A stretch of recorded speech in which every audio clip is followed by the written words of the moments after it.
Ya, puji Tuhan saudaraku, kita berjumpa kembali dalam renungan mingguan. Dan kali ini renungan mingguan akan berseri. Ini adalah seri yang pertama. Dan minggu depan seri yang kedua. Minggu depannya lagi seri yang ketiga. Dengan satu perikop kisah mengenai Tuhan Yesus yang berada di rumah ibadat di Kapernaum. Ini menarik untuk kita pelajari saudaraku. Saat ini kita belajar mengenai ketakjuban orang, takjub akan pengajaran Kristus. Ya, kita akan buka di dalam Lukas 4 ayat 31 sampai dengan 37. Ya, di dalam Lukas 4 ayat 31 sampai dengan 37 ini, saudaraku, kisahnya berawal dari Tuhan Yesus ditolak di Nazaret, tempat awal Tuhan Yesus, tempat asal Tuhan Yesus. Bayangkan saudaraku, tentu perjalanan dari Nazaret menuju ke Galilea di Kapernaum, karena Kapernaum masuk dalam Galilea, kemudian Tuhan Yesus mengajar.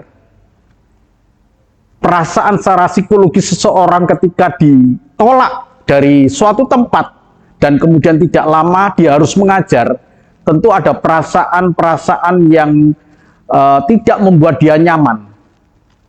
Tapi kita lihat, ketika Tuhan Yesus ditolak di tempat asalnya di Nazaret dan kemudian dia mengajar di Kapernaum, maka Tuhan Yesus mengajar.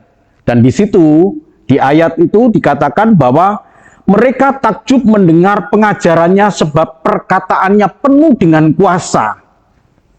Nah, ini berbeda dengan orang-orang pada zaman itu, ahli-ahli Taurat ketika mengajar. Tentu saudaraku tahu di dalam Matius 23 ya, itu dikatakan Tuhan Yesus mengatakan bahwa ahli-ahli Taurat itu juga mengajar.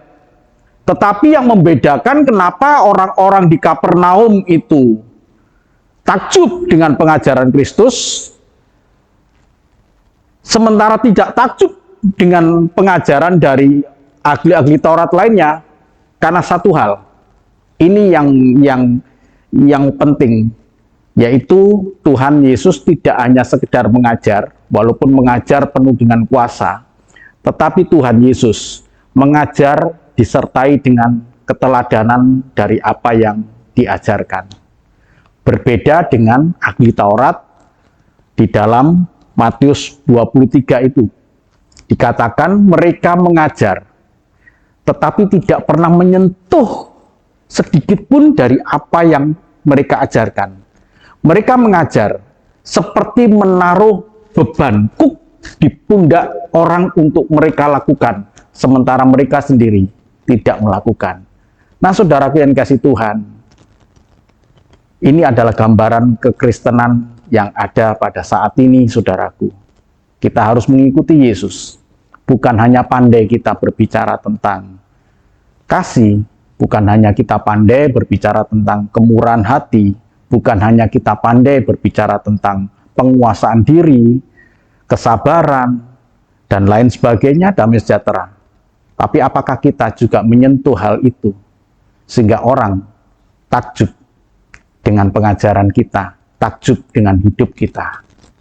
Terserah saudara. Hari ini kita belajar pengajaran Tuhan Yesus di rumah ibadat di Kapernaum. Dan jangan sampai lupa, minggu depan kita belajar juga dengan perikop yang sama, sebuah kejadian yang sama di rumah ibadat itu, apa yang terjadi. Sampai jumpa minggu depan. Tuhan memberkati. Amin.